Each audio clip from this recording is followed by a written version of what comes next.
And his competitor from WAMMA-Brandon formerly and now primarily from the ShiloBJJ Club, currently a brown belt, stepped up to the challenge, Kevin Camara.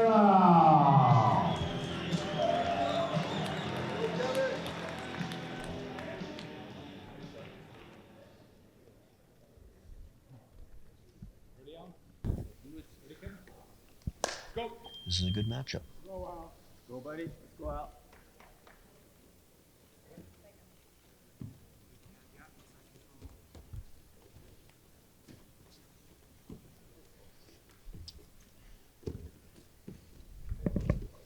So Alan, like I said, who's been actively competitive and knows most of the guys, he doesn't know anything about Kevin. So other than maybe some information he got offline, Kevin's just moved to Shiloh in the Brandon area the last couple years. 2019. 2019, yeah, okay. He's got some experience out east. He did some grappling at a few different clubs in the east. So Kevin just went for a beautiful Sasai Surkomiyashi, the trip there, and when Alan stumbled, Kevin turned it into a body lock takedown. It was a really lovely combination offense, combo judo wrestling, mixing up his grappling styles. Alan's got a nasty Camara game, I've been told, so that looks like he's almost got that isolated. So he's got the Camara trap there. Yeah. And so Kevin's hanging on for dear life. Note how Alan is basically isolating Kevin's arms. So both of Alan's legs and both of his arms are working together to attack. Good transition. Kevin rolls out, gets on top, and now his job is to clear his elbow to avoid the arm bar. Oh, that is deep. His arm is in there. Oh, no. So he's Alan's still got some. There we go. Regard. Finding his posture. Kevin.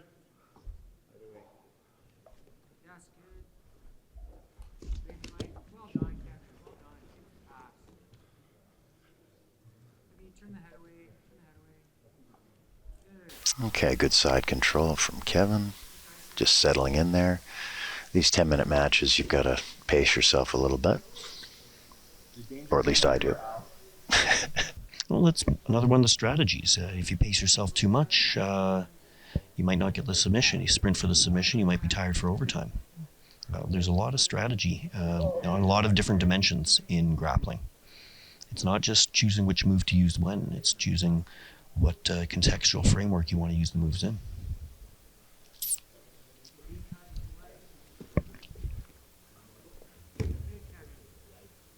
Nice low posture pass from Kevin. Here, Professor Chris Timchuk coaching from the side.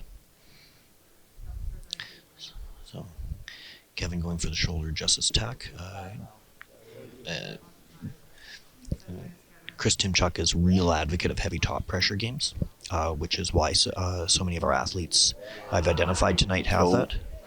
Going for the Yoko Sengaku as the counter to the Yoko Shio Gatami side control. Side triangle, classic judo counter to the position.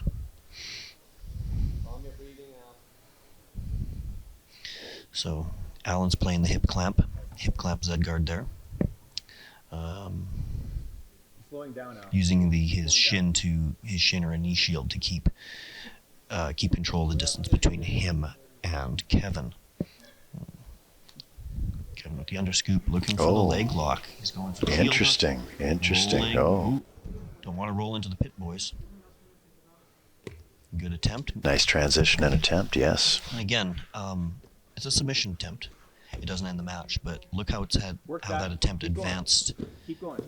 Selecting that move at that time and executing it well caused Kevin to advance his position. So Alan going for the whizzer, switching over to the shoulder clamp. Almost.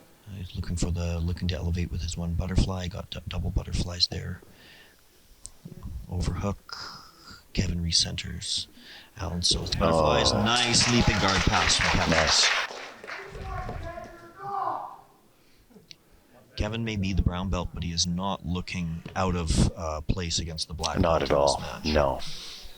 Well, and as you know, Neil, it's kind of a catch-all: purple belt and above, purple, brown, black. To a certain extent, yeah.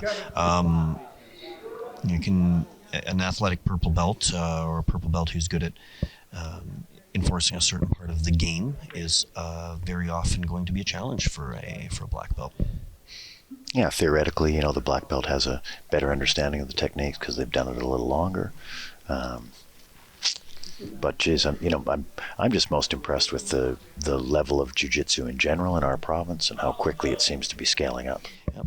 And the best part of it is that it's a community, right? People are having fun. People are cooperating to have a good time and to put on a good show for the audience who's come out to see this today.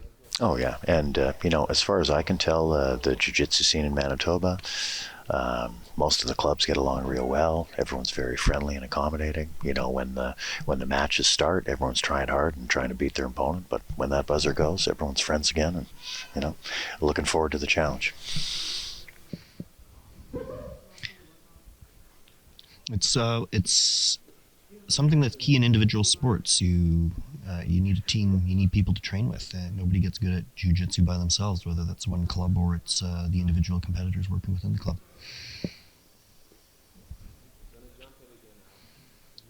So Alan's looking for the body lock pass against, or Alan's playing the double butterflies, and Kevin's looking for the body lock pass against it. Alan gets the elevation, a good sweep.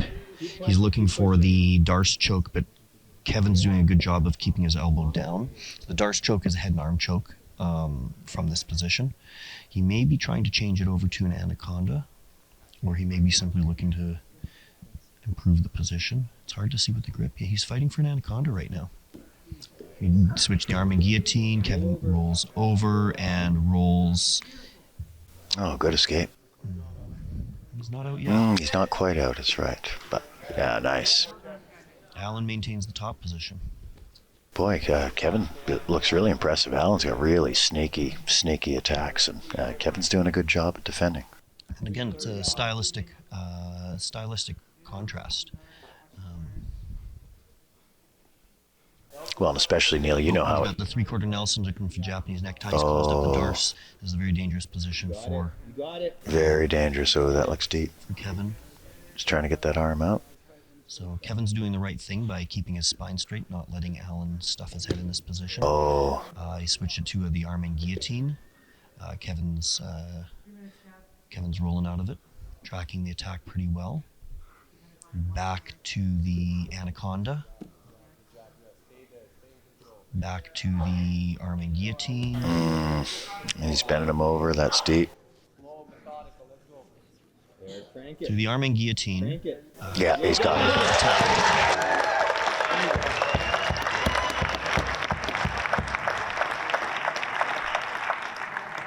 Wow, let's hear it for those two high-level competitors. Alan just got 2 submissions. Awesome. Okay, let's hear it for these two. Winner,